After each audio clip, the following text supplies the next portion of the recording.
Hola chicos, buenas tardes. ¿Cómo están? Eh, Me rapé porque no me aguantaba más, que no me podía cortar el pelo. Bien, hoy vamos a hablar un poquito sobre el tema de ficción histórica. Para eso quería definir un par de conceptos que son importantes para ir entendiéndonos. El primero es que cuando nosotros estemos trabajando con conceptos de teoría literaria, siempre vamos a estar trabajando con conjuntos difusos, es decir, con una cantidad de características a partir de las cuales tratamos de agrupar un conjunto de obras, pero que siempre tienen que tener alguna flexibilidad, que siempre van a generar algunos casos problemáticos, a ver si esto entonces definí la ciencia ficción con 7 características y esta obra cumple con 6 de esas, pero no con la séptima. ¿Qué hago? ¿La pongo dentro del género, la pongo afuera? Eh, Siempre van a ser entonces conjuntos, la terminología teórica correcta es difusos, es decir, más o menos, ¿sí? Más o menos. Hay que tener en cuenta que los autores justamente buscan siempre ir rompiendo las fronteras de los géneros para ofrecernos un material que nos resulte novedoso, que nos resulte diferente, atractivo. Entonces la teoría literaria como que corre siempre un paso detrás, tratando de ordenar, mientras los autores, por el contrario, van un paso adelante, desordenando esas clasificaciones que la teoría trata de construir, ¿sí? Entonces, teniendo esto en cuenta, vamos a hablar un poco primero de una noción que hay que entender antes de ficción histórica, que es la noción de realismo. Y en este sentido, la palabra realismo en teoría literaria va a tener como dos acepciones. Vamos primero a desambiguar estas dos. Realismo es, por un lado, una corriente estética mmm, particularmente surgida y cultivada en Europa durante la segunda mitad del siglo XIX, ¿sí? Entonces, cuando hablamos de la novela realista decimonónica, hablamos de Flaubert, de Balzac, de, sí, incluso un poco puede ser de Víctor Hugo, bien, o de Tolstoy, sí, podría ser también. Eh, es una corriente estética ubicada en un momento y en un lugar determinado, ¿sí? Por otro lado, usamos la palabra realismo para referirnos a algo que podría ser como una especie de supragénero literario, ¿sí? Que seguramente recordarán, porque es una definición que han trabajado antes, sería el que cumple con el verosímil realista. O dicho de una manera más sencilla, narra hechos, acciones, personajes, lugares que me puedo creer dentro de la realidad. Podrían ocurrir en nuestra realidad cotidiana. ¿Está bien? ¿Por qué digo que esto sería como una especie de supragénero? Bueno, porque en realidad entonces habría varios géneros que yo podría incluir dentro de esto que estoy definiendo como realismo, géneros realistas, podríamos decir, ¿sí?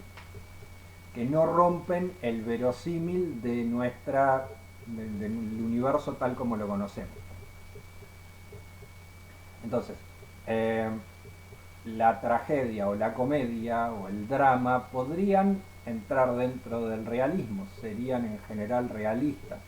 No, por sí mismos no tienen por qué tener elementos sobrenaturales o que rompan con las leyes de nuestro universo, ¿sí? El policial podría ser considerado dentro de los géneros realistas también, porque en general, no ocurre nada que no pudiera ocurrir en nuestra realidad. ¿Sí? Ahora, si yo tomo un ejemplo cualquiera básico de una comedia, digamos, ¿sí? Un ejemplo, una comedia romántica. Una con, no sé, un triángulo amoroso, dos chicos que se enamoran de la misma chica y surgen situaciones graciosas en el medio.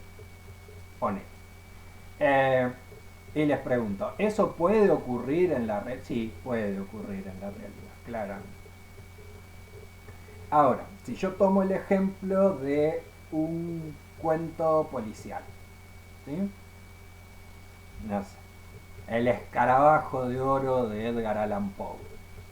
Y entonces hay un tesoro de unos piratas y un mapa para encontrar ese tesoro y una estatua de una estatuilla de un forma de escarabajo o un escarabajo que parece de oro porque es dorado y una calavera clavada en un árbol que por el ojo de la calavera hay que tirar. Nada de eso es sobrenatural.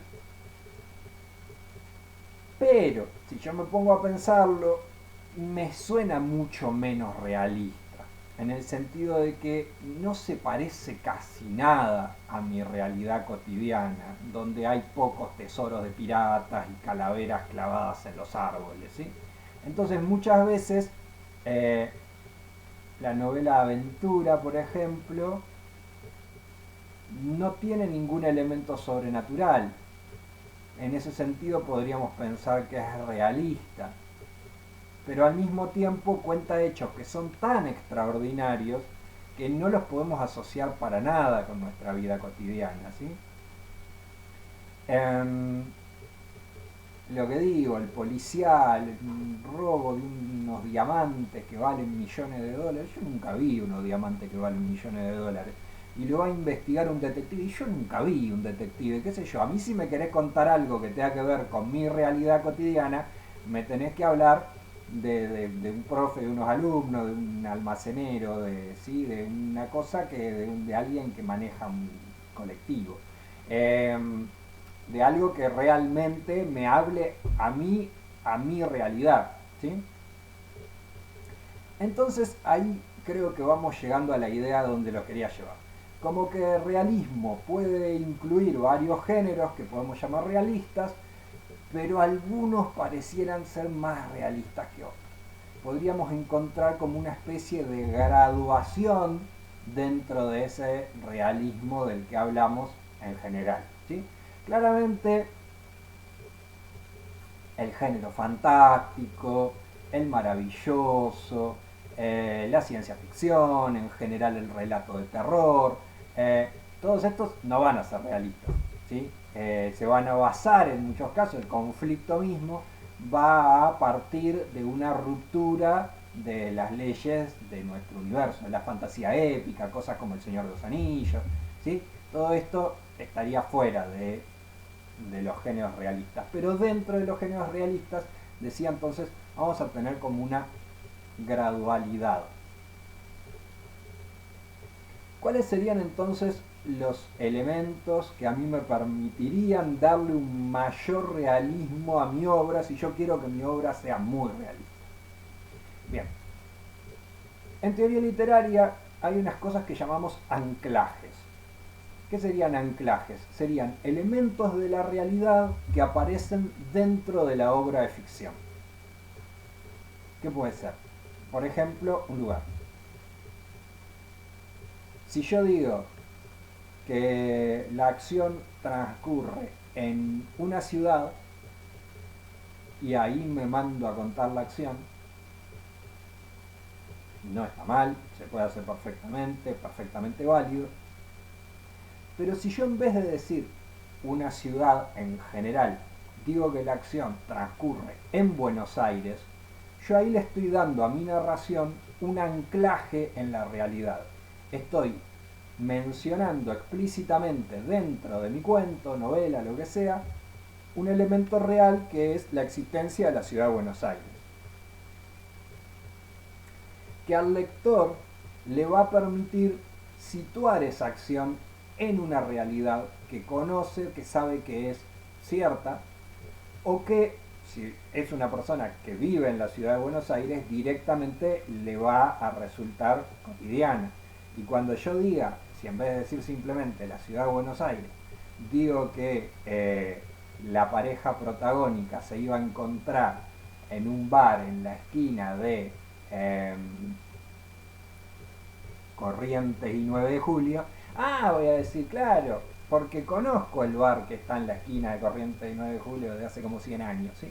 Entonces, no solamente sé que el lugar existe, sino que incluso lo voy a poder visualizar, ¿sí? Es un restaurante en realidad, un poquito más que un bar eso. Me lo voy a estar imaginando y entonces ya el relato me va a resultar mucho más verosímil, mucho más realista, porque ese elemento yo sé que es real y ese elemento real grande que ocupa un lugar en mi memoria de repente aparece dentro de la estructura ficcional del relato, por lo cual todo lo que se cuente a continuación me va a resultar mucho más verosímil. Eso sería un anclaje, ¿sí? Y así como puede ser un lugar, podrían ser otras cosas, podrían ser, por ejemplo, acontecimientos históricos, ¿sí? Si yo digo que la acción transcurre en ese restaurante durante la final de la Copa del Mundo del año 78, entonces tengo el anclaje por el lado del espacio y el anclaje por el lado histórico. Yo sé que en el año 1978 ya me ubico mucho más, ya cuando pienso en el lugar entonces ya no estoy pensando que por la calle circulen automóviles modernos, sino que me imagino que pasan los autos y los colectivos de esa época. Sé que se jugó la Copa del Mundo en el 78, sé que a la final llegó Argentina y Holanda, sé que empezaron las transmisiones de televisión a color, yo lo sé, bueno, ustedes capaz que no, pero entonces como que me permiten ubicarme muchísimo más y le da muchísima más verosimilitud al relato. Entonces, el género realista va a tratar de valerse mucho de estos anclajes. Siempre, en general, siempre se van a usar, ¿sí? Ahora, lo que dijimos al principio era que íbamos a hablar de ficción histórica. En un punto, cuando esos anclajes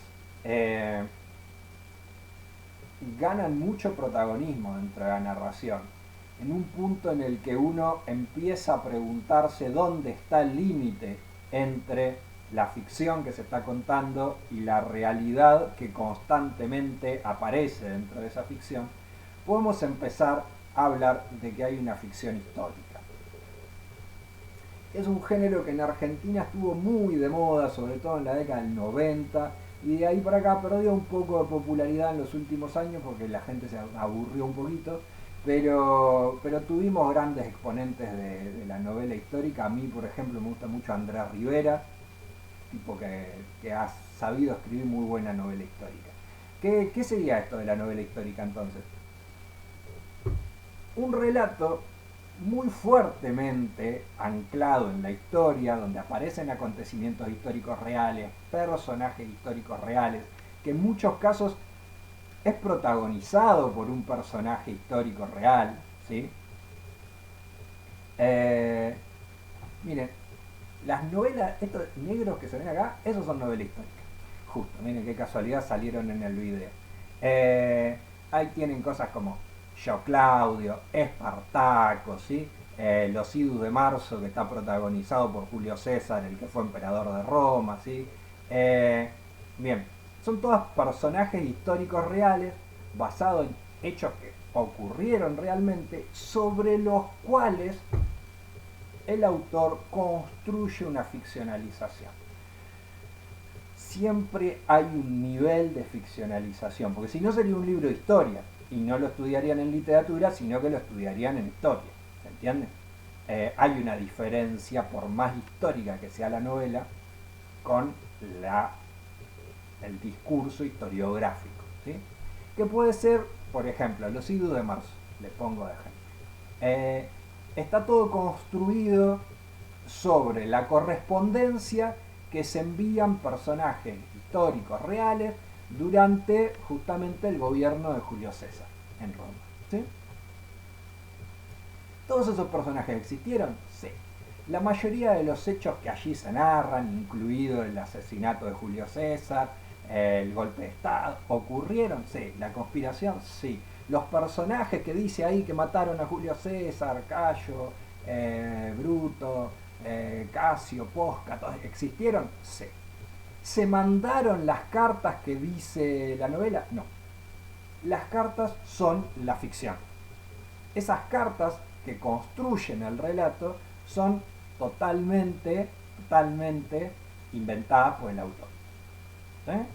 ¿Se entiende entonces ahí cómo funcionaría un poco la ficción histórica, en este caso novela histórica? Bien, y porque yo sé que me lo van a preguntar, me anticipo y les contesto, ¿habría algo que sería todavía más realista que eso, todavía más pegado? ¿Puede ser que yo escriba una novela completamente basada en acontecimientos reales? Sí, puede ser. Es raro, vamos a decir que es raro, pero puede ser. Donde el nivel de ficcionalización esté reducido a su mínima expresión. Bien, el que se considera que es el primer autor que cultiva este género es Truman Capote, un autor norteamericano, que escribe una novela que se llama A Sangre Fría. Creo que no hay película de esto, pero sí hay una especie de biografía de Capote que se llama Capote, que está muy buena y se la recomiendo, la película, le estoy diciendo. Bien, A Sangre Fría reconstruye unos crímenes que ocurrieron en un pueblito en Estados Unidos que convulsionaron mucho a la opinión pública, porque era un pueblo muy tranquilo, de esos donde se supone que nunca pasa nada, donde no había delincuencia, qué sé yo, y de repente una mañana se despertaron y toda una familia estaba muerta a escopetazos en la cabeza, y entonces bueno, hubo una investigación, pero fue un caso que durante meses tuvo interesada la opinión pública, ¿sí? Y Truman Capote viajó al pueblito, habló con toda la gente del pueblo, habló con la policía, fue siguiendo la investigación paso a paso, fue tomando nota de todo, e incluso después, cuando encontraron a los sospechosos, tomó nota de todo lo que fue el juicio, habló con los sospechosos y los entrevistó y recogió sus testimonios, todo, hasta que finalmente los ejecutaron, y todo eso está en la novela, A Sangre Fría, ¿sí? Algunos dicen que en realidad esto no sería literatura, que lo que hace Truman Capote es periodismo, que este género, que algunos llaman non-fiction, como no ficción, que si no hay ficción no hay literatura, que esto es lo que es periodismo bien escrito, que nosotros disfrutamos de la lectura de A Sangre Fría porque Truman Capote es un gran autor y sabe escribir, pero que lo que está escribiendo no sería literatura sino periodismo. Bueno, los dejo ahí con cada uno tendrá su opinión. Formalmente se lo considera literatura, ¿sí? Se lo considera literatura. Así que la respuesta a la pregunta de si se podía hacer eso, sí se puede. En Argentina, el autor más reconocido en este género, y creo que el primero en cultivarlo, va a ser Rodolfo Walsh,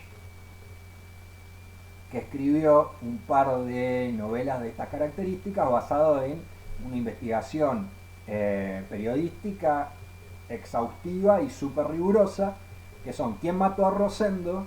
Y Operación Masacre, ¿sí?